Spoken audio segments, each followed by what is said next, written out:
ఛానల్ని సబ్స్క్రైబ్ చేసి పక్కనే ఉన్న బెల్ సింబల్ నొక్కారంటే నా వీడియో నోటిఫికేషన్ ఫస్ట్ మీకే వచ్చేస్తుంది. హలో ఎవ్రీవన్, ఎలా ఉన్నారు అందరూ? ఈరోజు నేను మీకోసం చాలా టేస్టీగా ఉండే గ్రీన్ పీస్ పొటాటో పులావ్ని చేసి చూపించబోతున్నాను. ఈ మధ్య వీడియోస్కి చాలా గ్యాప్ వచ్చింది కదా, అందుకే ఈసారి నేను మీకు స్టార్టింగ్లోనే ఇలా ఒక హెల్దీ అండ్ టేస్టీ రెసిపీని చూపించబోతున్నాను. ఇప్పుడైతే మనం ఈ గ్రీన్ పీస్ పులావ్ని ఈజీగా సింపుల్గా ఇంట్లో ఉండే నార్మల్ ఇంగ్రీడియంట్స్తోనే ఎలా తయారు చేసుకోవచ్చో చూసేద్దాం.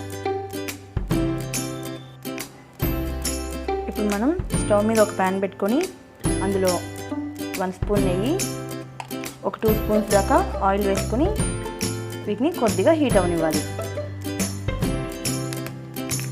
ఈ ఆయిల్ కొద్దిగా హీట్ అయిన తర్వాత ఇందులో ఒక 2 బిర్యానీ ఆకులు, ఒక 4 లవంగాలు, చిన్న దాల్చిన చెక్క, ఒక 4 యాలకులు వేసుకుని వీటిని కొద్దిగా ఫ్రై చేసుకోవాలి. ఇప్పుడు వీటిని మనం ఇలా లైట్గా ఫ్రై చేసుకున్న తర్వాత ఒక ఉల్లిపాయని ఇలా పొడుగు ముక్కలుగా కట్ చేసుకుని వాటిని కూడా యాడ్ చేసుకోవాలి.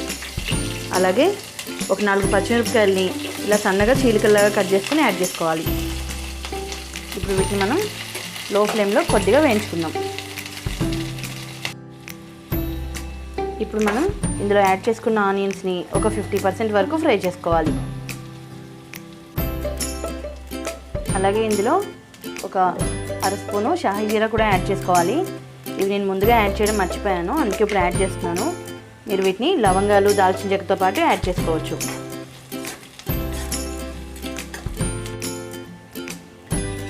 ఇప్పుడు ఈ ఆనియన్స్ ఇలా కొద్దిగా వేగిన తర్వాత ఇందులో మనం మిగతా ఇంగ్రీడియంట్స్ని యాడ్ చేసుకుందాం. ఇప్పుడు ఇందులో సన్నగా కట్ చేసి పెట్టుకున్న కొద్దిగా పుదీనా, అలాగే కొద్దిగా కొత్తిమీరని యాడ్ చేసుకోవాలి. అలాగే ఇందులో మనం చెక్కు తీసి ఇలా క్యూబ్స్గా కట్ చేసి పెట్టుకున్న బంగాళదుంప ముక్కలను కూడా యాడ్ చేసుకోవాలి. బంగాళదుంపల్ని ఇలా డైరెక్ట్గా యాడ్ చేసుకోవచ్చు, లేదా ముందుగానే ఉడికించి పెట్టుకున్నా కూడా యాడ్ చేసుకోవచ్చు. మీకు తొందరగా అయిపోవాలనుకుంటే ముందుగానే ఉడికించి పెట్టుకున్న బంగాళదుంపల్ని యాడ్ చేసుకోవచ్చు. నేను ఇందులో పచ్చి బంగాళదుంపని డైరెక్ట్గా యాడ్ చేశాను కాబట్టి వీటిని మనం కొద్దిగా మెత్తబడేదాకా వేయించుకోవాలన్నమాట. మరీ ఎక్కువగా కాదు. మనం దీంట్లో వాటర్ పోసి రైస్ని కుక్ చేస్తాం కాబట్టి ఒక 70% వరకు పొటాటోని బాయిల్ చేసుకుంటే సరిపోతుంది. డైరెక్ట్గా ఉడికించుకున్న పొటాటోస్ కన్నా ఈ పులావ్కి ఇలా పచ్చి బంగాళదుంపలే చాలా టేస్ట్గా ఉంటాయి.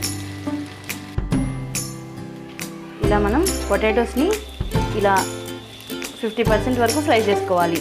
మనం డైరెక్ట్గా బాయిల్ చేసిన పొటాటోస్ కన్నా ఇలా ఫ్రై చేసుకుంటే మీకు అక్కడక్కడ గోల్డెన్ బ్రౌన్ కలర్లో కనిపిస్తుంది కదా, చూసారా?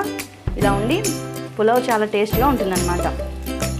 ఇప్పుడు ఇందులో మనం 1 స్పూన్ అల్లం వెల్లుల్లి పేస్ట్ని యాడ్ చేసుకుందాం. దీన్ని కూడా మనం లైట్గా ఫ్రై చేసుకోవాలి, పచ్చివాసన పోయేదాకా ఫ్రై చేసుకోవాలి. ఇప్పుడు మనం యాడ్ చేసిన అల్లం వెల్లుల్లి పేస్ట్ని పచ్చివాసన పోయేదాకా ఫ్రై చేసుకున్న తర్వాత ఇందులో మనం ఒక చిన్న కప్పు గ్రీన్ పీస్ని యాడ్ చేసుకున్నాం. నేను ఫ్రోజన్ గ్రీన్ పీస్ని వాడుతున్నాను, అందుకే డైరెక్ట్గా యాడ్ చేస్తున్నాను. ఒకవేళ మీరు పచ్చి బఠానీ వాడినట్లయితే వాటిని కుక్కర్లో ఉడకబెట్టుకుని యూజ్ చేసుకోండి. ఫ్రోజన్ కాబట్టి నేను డైరెక్ట్గా యాడ్ చేసేసాను.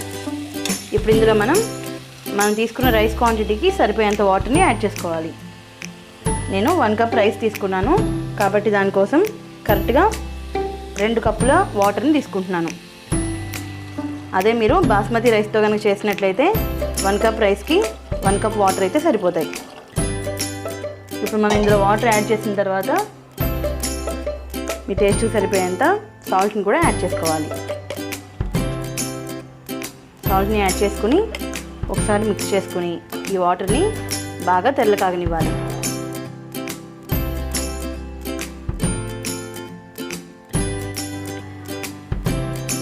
ఇప్పుడు ఈ వాటర్ ఇలా రోలింగ్ బాయిలింగ్ అవుతున్నప్పుడు మనం ఇందులో ముందుగానే ఒక 1 అవర్ పాటు నానబెట్టుకున్న రైస్ని యాడ్ చేసుకోవాలి. నేను ఈ పులావ్ని నార్మల్ సోనా మసూరి రైస్తో చేస్తున్నాను, అందుకే మీకు 1 కప్ రైస్కి 2 కప్స్ వాటర్ అని చెప్పాను. ఒకవేళ మీరు బాస్మతి రైస్తో కనుక చేస్తున్నట్లయితే బాస్మతి రైస్ని కూడా 1 అవర్ పాటు నానబెట్టుకోవాలి.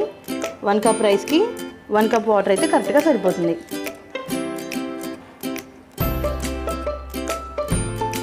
ఇప్పుడు మనం రైస్ యాడ్ చేసుకున్న తర్వాత ఓసారి మిక్స్ చేసుకుని ఒక 5 మినిట్స్ పాటు హై ఫ్లేమ్లో, ఇంకో 10 మినిట్స్ పాటు లో ఫ్లేమ్లో కుక్ చేసుకుంటే మనకి ఎంతో టేస్ట్గా ఉండే green peas potato pulao ready అయిపోతుంది. ఇప్పుడైతే మనం ఫస్ట్ ఒక 5 మినిట్స్ హై ఫ్లేమ్లో కుక్ చేసుకుందాం. ఇప్పుడు మనం ఇలా ఒక 5 మినిట్స్ పాటు హై ఫ్లేమ్లో కుక్ చేసుకున్న తర్వాత మళ్ళీ ఒకసారి దీన్ని కలుపుకొని స్టవ్ని లో ఫ్లేమ్లోకి టర్న్ చేసుకుని రైస్ని ఇంకో 10 మినిట్స్ పాటు కుక్ చేసుకోవాలి. ఇప్పుడు మాత్రం పూర్తిగా స్టవ్ని లో ఫ్లేమ్లో పెట్టుకొని కుక్ చేసుకోవాలి. ఇప్పుడు మనకి పులావ్ రెడీ అయిపోయింది. నాకు పులావ్ ఇలా రెడీ అవ్వడానికి కరెక్ట్గా 7 మినిట్స్ పట్టింది. ఇప్పుడు మనం దీన్ని స్టవ్ ఆఫ్ చేసేసి ఒక 10 మినిట్స్ పాటు చల్లారిన తర్వాత అప్పుడు సర్వ్ చేసుకుంటే పులావ్ మనకి చాలా పొడి పొడిగా వస్తుంది. ఇప్పుడైతే మనం స్టవ్ ఆఫ్ చేసేసి దీన్ని ఒక 10 మినిట్స్ పాటు పూర్తిగా చల్లారనిద్దాం. ఇది రైతాతో కూడా చాలా చాలా టేస్ట్గా ఉంటుంది, ఇంకా చాలా ఈజీగా కూడా అయిపోతుంది. ఇంకా ఇందులో మనం గ్రీన్ పీస్ యాడ్ చేసాం కాబట్టి హెల్త్కి కూడా చాలా మంచిది.